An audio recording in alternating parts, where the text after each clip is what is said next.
Mr. Madriaga has everything to gain pag kinagat yung sa affidavit niya, di ba?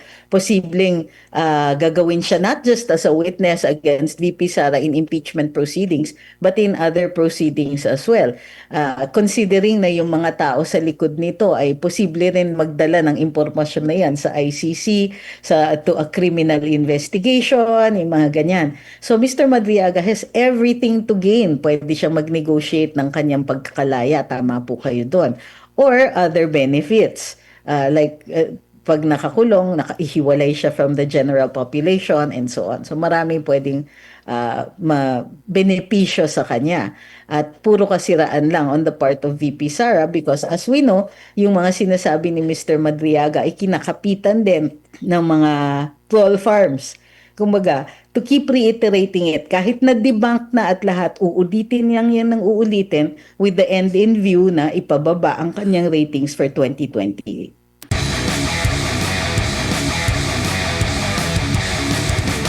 Alam ko na panood na po ninyo yung statement o yung latest na video ni Attorney Rowena Guanzon. And isa po sa mga tumatak sa akin, ma'am, yung sa sinabi niya is, we cannot go on like this.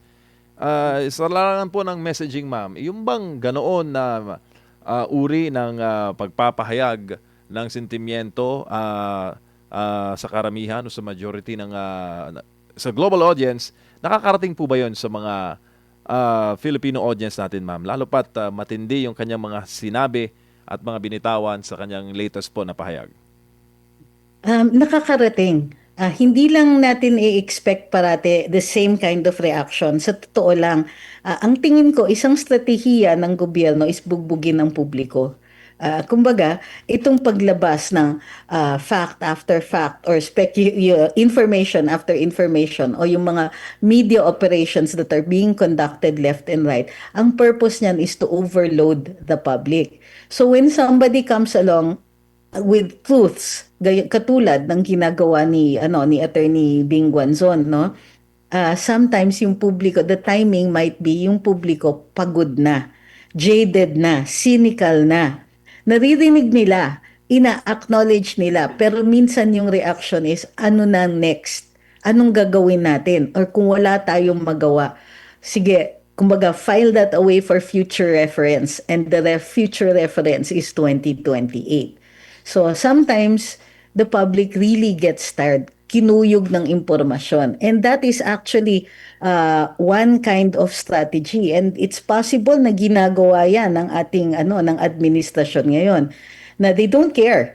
Palabasin na lang palabasin yung mga bad news na ganyan while protecting themselves, but at the same time, yung kumbaga, with the intent na mapagod ang publiko, and they will just become cynical and jaded and not do anything.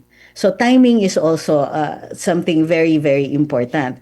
In the case of Attorney Bing Guanzon, the nice thing about dun sa mga sinasabi niya is may impact naman yan, but it will keep ringing. Kumbaga, pag natapos na yung pagod, pag natapos na yung jadedness, pagka na-recover na ng Philippine public or much of the Philippine public yung kanilang idealism, her words will continue to ring true. Opo, ma'am, huling topic na lamang po, kaugnay po kay Vice President Sara Duterte. Naglabas po siya kahapon ng kanyang pahayag, no, against dito sa mga alegasyon laban sa kanya ni Madriaga. Kumbaga, magiging ano na ba ito? Tutuldok na ba ito sa mga alegasyon na pinapakalat? And dagdag din natin, mismo si Secretary Junvic Remulla na rin yung parang sabi nung nasa comment section, di ata nabigyan ng script, no?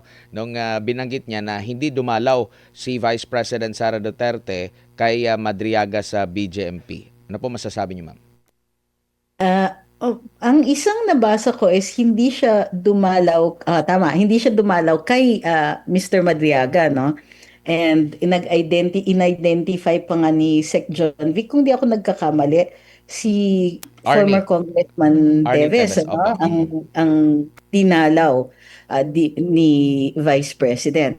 So, yes, significant po yun kasi that's a significant portion nung affidavit ni Mr. Madriaga. Gayunpaman, mayroong mga naririnig tayo na there are certain parties interested na guluhin pa rin yung usapan with the intent na nasiraan si Vice President at mag-i-insist sila.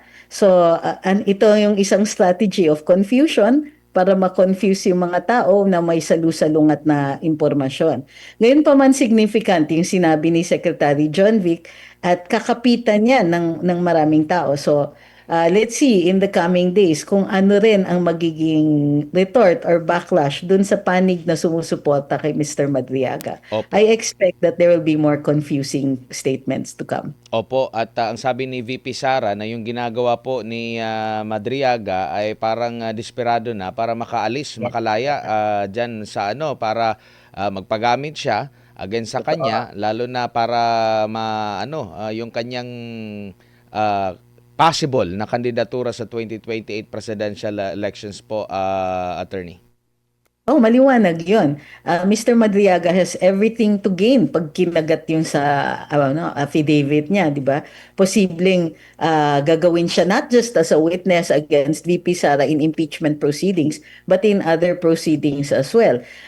Considering na yung mga tao sa likod nito ay posible rin magdala ng impormasyon na yan sa ICC, to a criminal investigation, yung mga ganyan. So Mr. Madriaga has everything to gain. Pwede siya mag-negotiate ng kanyang pagkakalaya, tama po kayo doon, or other benefits pag nakakulong, nakaihiwalay siya from the general population and so on. So maraming pwedeng benepisyo sa kanya at puro kasiraan lang on the part of VP Sara because as we know, yung mga sinasabi ni Mr. Madriaga ay kinakapitan din ng mga troll farms.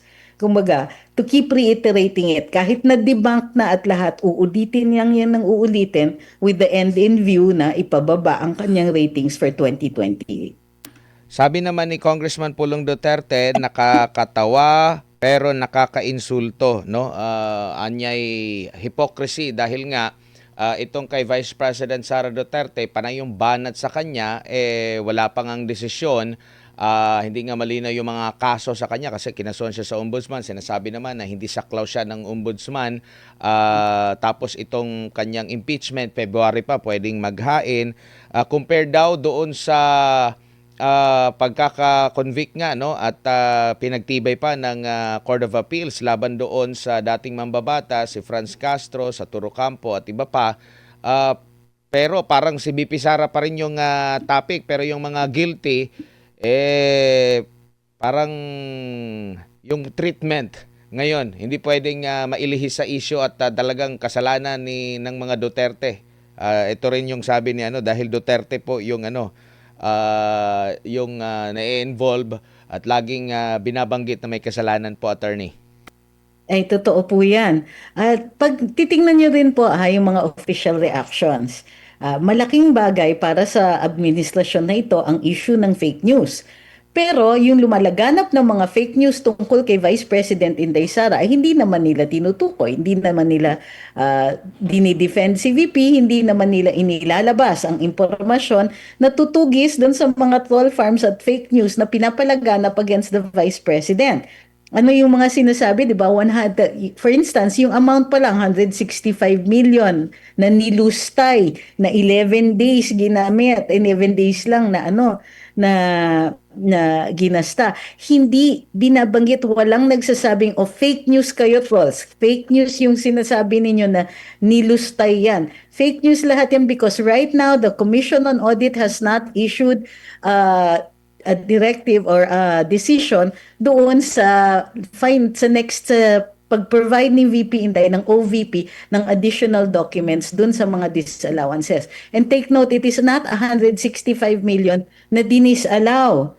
It's just a portion of that, more than 70 million ay allowed yan, inaccept yung liquidation, and only the remainder is being contested. So ang daming umiikot na fake news tungkol kay VP, ang daming very, very aggressive, lalong-lalo na on social media, and even dun sa mga komentarista on mainstream media, nakikita natin walang pumipigil at hindi po napapagsabihan ang mga nagsasabing ganyan. Whereas, on the other end, pag administrasyon, nakikita niya yung great divide pagka sa kanila. Fake news yan. Tapos mag-uumpisa na naman ng usapan tungkol sa pag-criminalize ng fake news and so on.